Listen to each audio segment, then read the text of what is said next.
Hello friends, welcome back to my channel. I hope you all are good. और आज मैं लेकर के आई हूँ विलियम वर्ड्सवर्थ की एक पोइट्री।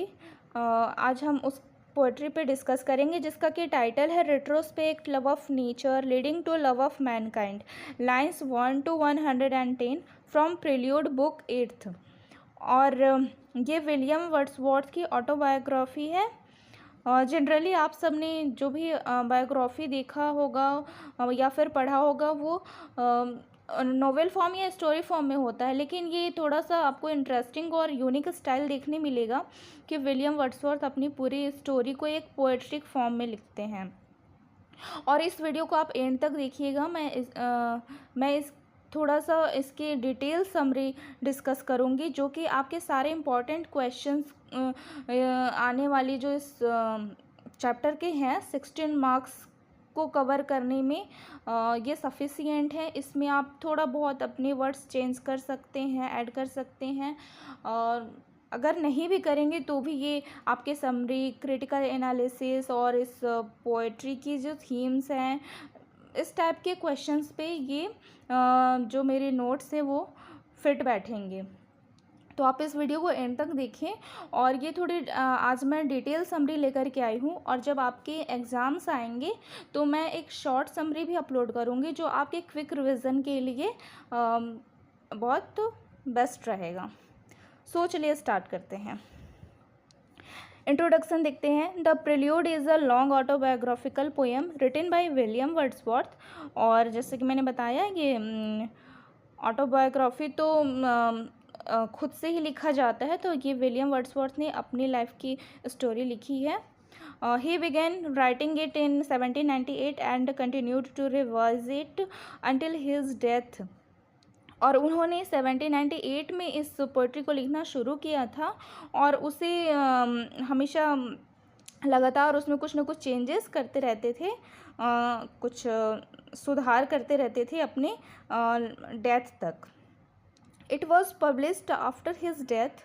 और ये जो उनके मृत्यु के बाद में पब्लिश होती है ये poetry in 1850 by his wife Mary. उनकी वाइफ मैरी ने 1850 में पब्लिश किया।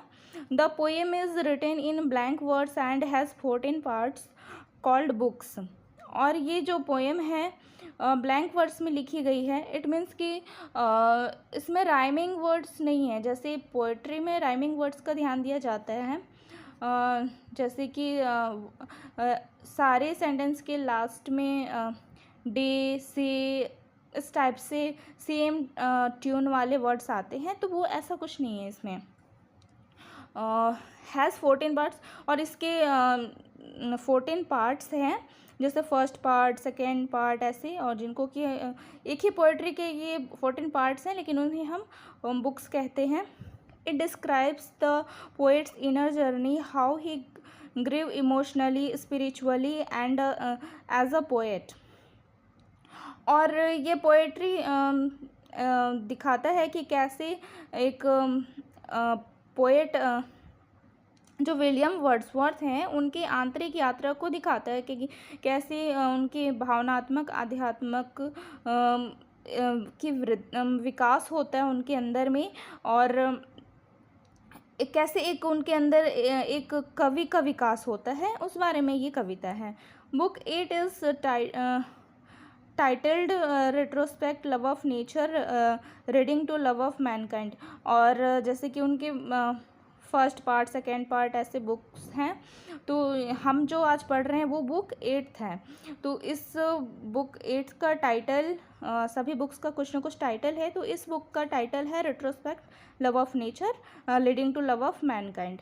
इन this part Wordsworth looks back at his youth when he loved nature deeply.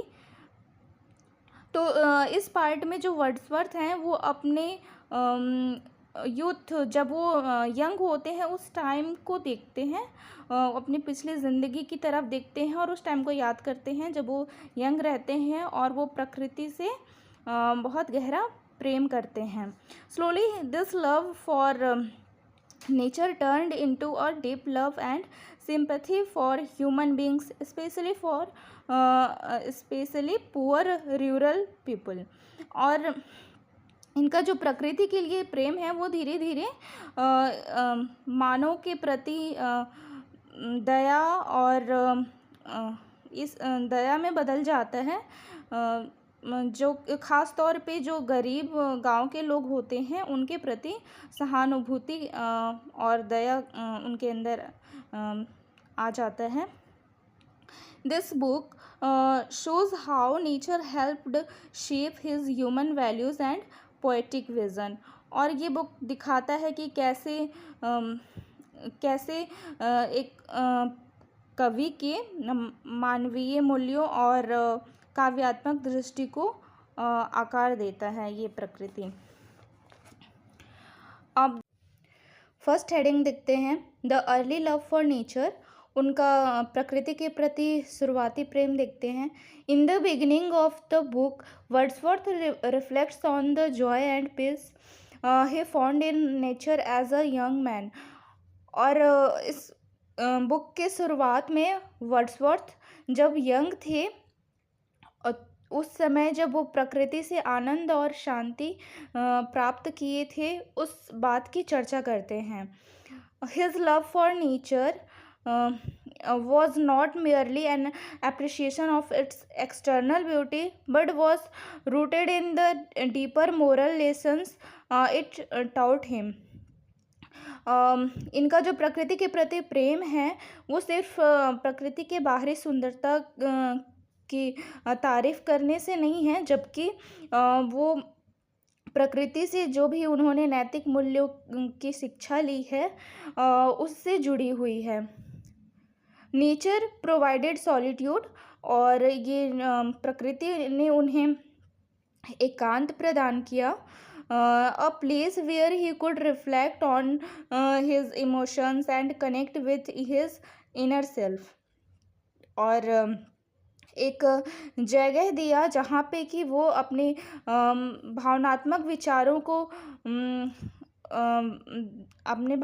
विचारों के बारे में सोच सकते हैं और अपने अंतरात्मा से जुड़ सकते हैं। Wordsworth often describes nature as a teacher, a guide to personal growth, a source of spiritual peace and a place for the soul to find clarity. और वर्ड्सवर्थ हमेशा वो प्रकृति को एक टीचर कहते हैं, एक अपने व्यक्तित्व के विकास के लिए मार्गदर्शक कहते हैं, और आध्यात्मिक शांति का एक सोर्स बताते हैं, और एक ऐसा जगह है जहाँ पे कि उनकी आत्मा को स्पष्टता मिल सके, ऐसा वो प्रकृति के बारे में बताते हैं। और आई होप आप सब भी इसे रिलेट कर रहे होंगे।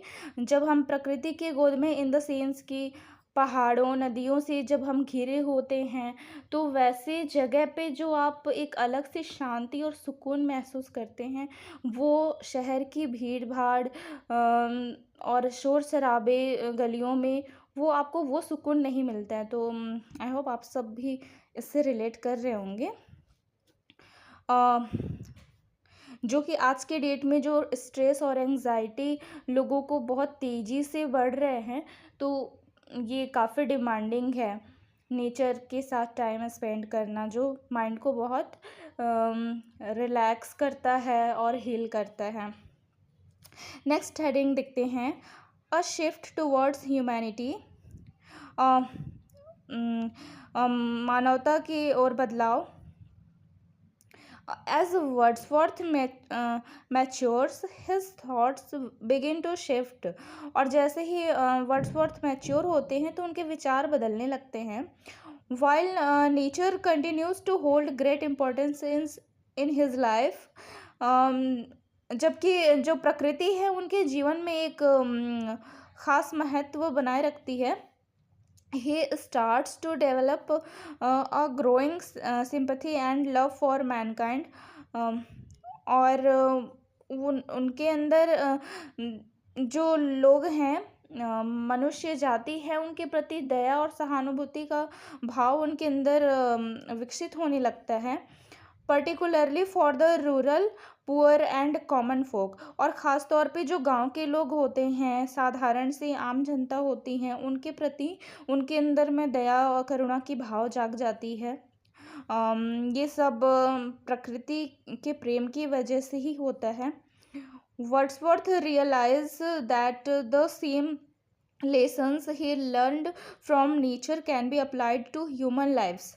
और वर्ड्सवर्थ को ये एहसास होता है कि जो भी शिक्षा उन्होंने प्रकृति से ली है वो मानव के जीवन में उसे अप्लाई किया जा सकता है, specially those of the simple humble people who live close to the land, और ख़ासतौर पे उन साधारण लोगों के साथ में, सीधे साधे लोगों के साथ में जो ज़मीन से जुड़े हुए हैं। He praised the simplicity and purity of the rural lives, seeing in them a kind of moral strength that is often missing in the more sophisticated or urbanized world। वे गाँव की जो सादगी और पवित्र जीवन है उसकी सराहना करते हैं, और वो उनमें वो नैतिक शक्ति देखते हैं जो कि अक्सर शहरी क्षेत्रों में, शहरी दुनिया में वो चीज़ें गायब रहती हैं, वो देखने को नहीं मिलती हैं। नेक्स्ट देखते हैं, नेचर एंड ह्यूमैनिटी इंटरकनेक्टेडनेस, प्रकृति और मानवता का अंतर संबंध। The key theme in book 8 is the interconnectedness of nature and humanity, और ये जो बुक 8 है उसका मेन थीम यही है कि मानव और प्रकृति के बीच में आपसी संबंध यही दिखाया गया है इस बुक में। Wordsworth begins to understand that nature is not only a source of beauty and peace but also a reflection of human life। और वर्ड्सवर्थ ये समझने लगते हैं कि जो प्रकृति सिर्फ शांति और खूबसूरती का ही स्रोत नहीं है, बल्कि ये एक मानव जीवन का भी रिफ्लेक्शन है, उनकी परछाई है, उनकी प्रतिबिंब है। The simplicity of nature is mirrored in the simplicity of human existence, और जो प्रकृति की सादगी है, सरलता है, वो मानव के अस्तित्व की सरलता का प्रतिबिंब है। Both are connected by the same divine truth and moral goodness, और दोनों ही, प्रकृति और मानव दोनों ही एक दिव्य सत्य से जुड़े हैं और नैतिक अच्छाइयों से जुड़े हैं। Wordsworth believes that by living in close contact with nature, human begins learn to understand and embody universal truth qualities like patience, humility and love। और वर्ड्सवर्थ ये विश्वास करते हैं कि प्रकृति के नज़दीक रहना मानव को ये सिखाता है सार्वभौमिक सत्य, सार्वभौमिक सत्य और धैर्य, विनम्रता और प्रेम जैसे गुणों को सिखाता है। The growth of empathy for humanity in the latter parts of, अब यहाँ पे मानवता के प्रति सहानुभूति का विकास है। In the latter parts of book 8 Wordsworth reflects on how his love for nature has opened his heart to humanity. और इस बुक में आगे वो वर्ड्सवर्थ बताते हैं कि कैसे उनका प्रकृति के प्रति प्रेम मानवता के प्रति हृदय खोलता है। He writes about his appreciation of nature has deepened his understanding of human suffering, joy and virtue। वे लिखते हैं कि प्रकृति की सराहना उनके मानव के कष्ट, आनंद और गुणों की गहरी समझ को उनके अंदर पैदा करता है। By contemplating the simple rural lives of people, he develops an intense love for mankind, not just, और वो प्रकृति के प्रति वो ग्रामीण जो लोग होते हैं उनके प्रति चिंता करके अपने अंदर एक मानवता के लिए गहरी प्रेम को पैदा करते हैं, विकसित करते हैं। और not just for their individual qualities, और ना कि वो सिर्फ अपने व्यक्तिगत गुणों के लिए, but for the universal connection that binds them to nature, बल्कि सार्वभौमिक संबंध के लिए जो कि उन्हें प्रकृति से जोड़ता है। This love for humanity is grounded in the belief that human life in its simplest form holds a profound beauty and dignity. ये इनका मानवता के प्रति जो प्रेम है वो इस विश्वास पर आधारित है कि मनुष्य का जीवन अपने सरलतम रूप में भी एक गहरी खूबसूरती को और गरिमा को रखता है। Wordsworth begins to see that although humans are flawed, their essential nature is inherently good. और वर्ड्सवर्थ ये देखना शुरू करते हैं कि जो मानव है, इंसान है, वो त्रुटिपूर्ण है, उनमें गलतियां हैं, लेकिन उनका जो आवश्यक नेचर है वो अच्छा है, स्वाभाविक रूप से अच्छा है, ऐसा कह सकते हैं। Philosophical reflections, the poets philosophical musings towards the end of the book highlight his deeper understanding of the relationship between nature and humanity. और ये कवि की जो दार्शनिक चिंतन है बुक के एंड में, वो ये उनकी प्रकृति और मानवता के बीच के जो रिश्ते हैं उनकी गहरी समझ को दिखाता है। Wordsworth argues that nature is a spiritual teacher guiding him toward understanding the essential goodness of humanity.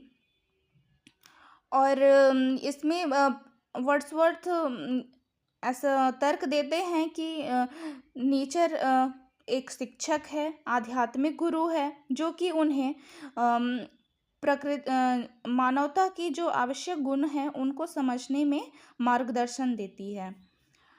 He suggest that just as nature provides emotional and moral strength human life, especially when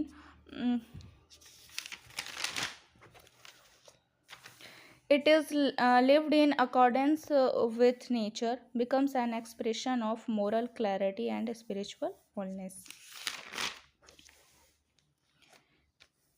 हाँ, और वो सुझाव देते हैं कि जैसे प्रकृति हमें भावनात्मक और नैतिक शक्ति प्रदान करती है मानव को, खास तौर पे तब जब वो प्रकृति के अनुसार रहती है, जैसे प्रकृति ने उन्हें दिया है, बनाया है, वो बिल्कुल वैसी रहती है, तो वो एक नैतिक स्पष्टता और आध्यात्मिक पूर्णता की अभिव्यक्ति बन जाती है। स्पिरिचुअल होलनेस, आध्यात्मिक पूर्णता। कंक्लूजन देखते हैं। In book 8, वर्ड्सवर्थ's retrospective view highlights how his early love of nature evolved into a love of humanity. और इस बुक में वर्ड्सवर्थ यही दिखाते हैं कि कैसे उनका प्रकृति के प्रति प्रेम मानवता के प्रति प्रेम में बदल जाता है, विकसित होता है। He realise that the beauty of nature can only be fully appreciated when one see the interconnectedness of all life, both human and natural. इसमें कहते हैं वर्ड्सवर्थ की उन्हें वो एहसास होता है कि प्रकृति के वास्तविक सच में अगर कोई उसकी तारीफ़ करे तो वो तभी रियल तारीफ़ तब होगी जब वो ये समझे कि मानव और प्रकृति का आपसी संबंध है, वो एक दूसरे से जुड़े हुए हैं। Book 8 marks an important philosophical shift in the prelude. The poet moves from a personal love of nature to a broader philosophical understanding of humanity. और सेम चीज़ वही है कि उनका प्रकृति के प्रति प्रेम, मानवता के प्रति प्रेम, मानवता की समझ को जागृत करता है। ये बुक 8 में यही उल्लेख किया गया है। Through this shift, Wordsworth emphasized that true beauty and moral goodness are found not only in nature but also in the simplicity and dignity of human life, particularly that of the common man. और ये जो भी खूबसूरती, शांति और जो नैतिक अच्छाई है वो सिर्फ प्रकृति में नहीं है, बल्कि जो आम जनता है, आम लोग होते हैं, गाँव के सीधे-साधे सरल लोग होते हैं, उनमें भी ये खूबसूरती और ये गरिमा देखने को मिलती है, ये सादगी देखने को मिलती है। सो गाइस, हमारी आज की समरी डिस्कशन यहीं पे एंड होती है। और आप लोगों को कैसी लगी ये डिस्कशन, आप कमेंट सेक्शन में बताएं कि कैसे एक सिंपल से इंसान नेचर लवर हो जाता है। और ये उसी बात का प्रूफ है कि आज वो रोमांटिसिज्म के एक फेमस पोएट हो गए हैं। और जब कभी लाइफ फास्ट लगने लगे तो आप एक पेड़ के नीचे बैठिए, शायद आपको भी वो वही सुकून मिले जो वर्ड्सवर्थ ने महसूस किया है। और आपके साथ भी कुछ ऐसे अच्छे एक्सपीरियंस हुए हैं नेचर के साथ में, तो आप कमेंट सेक्शन में मेरे साथ शेयर कर सकते हैं। और मैं नेक्स्ट वीडियो किस टॉपिक पे लाऊं वो भी आप बता सकते हैं। और इस वीडियो को प्लीज़ लाइक कर दीजिएगा, बहुत मेहनत लगती है इस वीडियो को बनाने में, तो उससे हमारा मोटिवेशन बना रहता है वीडियो बनाने का। So thank you.